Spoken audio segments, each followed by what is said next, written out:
ایک دفعہ انگلی کے اشارے سے ابو لہب نے کہا تھا نبی پاک کو آپ کا ہاتھ ٹوٹ جائے، اللہ نے فرمایا تبت یدا ابی لہب و تب، تو کہتا ہے میرے نبی کا ہاتھ ٹوٹ جائے تیرے دونوں ٹوٹ جائیں گے۔ اور سنو ابو لہب کا حال کیا ہو۔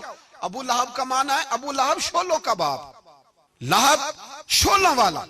کیا مطلب؟ ابو لہب اتنا حسین و جمیل تھا کہ اس کے جو رخسار تھے شولوں کی طرح چمکا کرتے تھے، اتنا خوبصورت تھا، لال سرخ رنگ تھا، خوبصورت آدمی۔ عرب میں جب غربت تھی تو اس کے گھر میں اس وقت بھی 2 اینٹیں سونے کی تھی، اتنا مالدار آدمی اور سردار تھا سارے مکے کا، لیکن نبی پاک کی بے ادبی کی۔ تمہیں پتہ ہی نہیں کہ رب دنیا میں سب سے زیادہ ناراض ہی اس سے ہے جو اس کے رسول کا بے ادب ہے، سب سے زیادہ ناراض ہی اسی سے۔ ابو لہب نہ گیا بدر کے موقع پر، ڈر گیا، کہنے لگا میں نے نہیں جانا، مکے میں رہ گیا، نہ گیا جہاد کے لیے، مسلمانوں کے خلاف نہ نکلا۔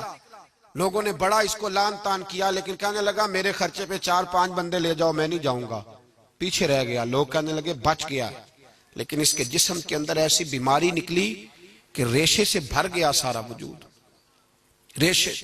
اس کے بچوں نے لے جا کے ابو لہب کو پیچھے ایک حویلی تھی مکے کے باہر، اس میں بند کر دیا۔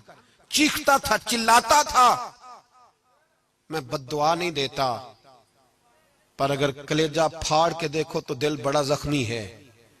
میری حیات کو ٹکڑوں میں بانٹنے والے، جب تیری حیات بھی بکھرے تیری ممات بھی بکھرے۔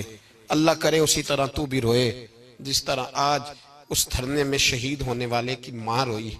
اللہ کرے میری حیات کو ٹکڑوں بانٹنے والے، جب تیری حیات بھی بکھرے جب تیری ممات بھی بکھرے۔ بد دعا ہے تمہارے لیے، بد دعا ہے تمہارے لیے، جب تیری حیات بھی بکھرے تیری ممات بھی۔ بند کر دیا اس کو لے جا کے وہاں پیچھے، اور جب اس کو بند کر دیا کمرے میں تو چلاتا تھا، چیختا تھا، کوئی مجھے بچاؤ، کوئی پانی پلاؤ۔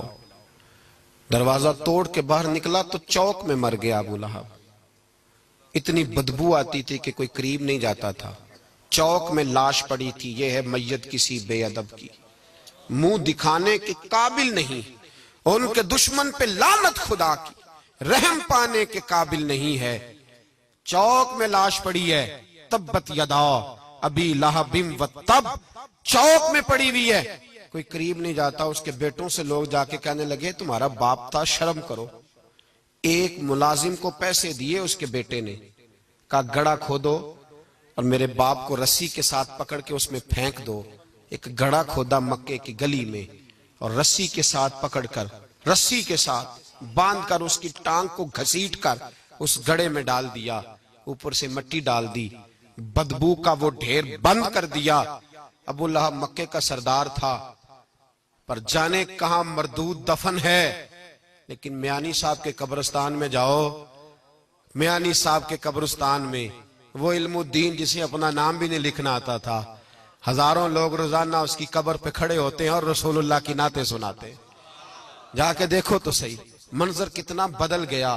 اور جب غازی علم دین شہید کا جنازہ اٹھا تو امیر ملت پیر جماعت علی شاہ صاحب کی چیخ نکل گئی، اور ڈاکٹر اقبال رونے لگے، اور قائد اعظم تڑپنے لگے، منتیں کرتے تھے محمد علی جناح کہ یارو تھوڑے پیچھے تو ہٹو، میرا بھی دل کرتا ہے میں بھی ذرا اسے کندھا دے لوں، ذرا پیچھے تو ہٹو۔ محمد علی جناح جیسے لوگ تڑپتے تھے، اور جب قبر میں اترنے کی باری آئی تو ڈاکٹر اقبال نے ہاتھ باندھے، کہنے لگا او دوستو اقبال پہ تھوڑا رحم کھاؤ، اسے میرے ہاتھوں پہ رکھو، قبر میں اتار دیتا، اسے میرے ہاتھوں قوت عشق سے ہر پست کو کر دے، دہر میں اس میں محمد سے اجالا کر دے، اور کی محمد سے فاتون تو ہم تیرے، یہ جہاں چیز ہے کیا لوح و قلم تیرے ہیں۔ اور اقبال کہنے لگے دیکھو میں شعر لکھتا رہا، اور یہ لوہاراں دا منڈا نمبر لے گیا۔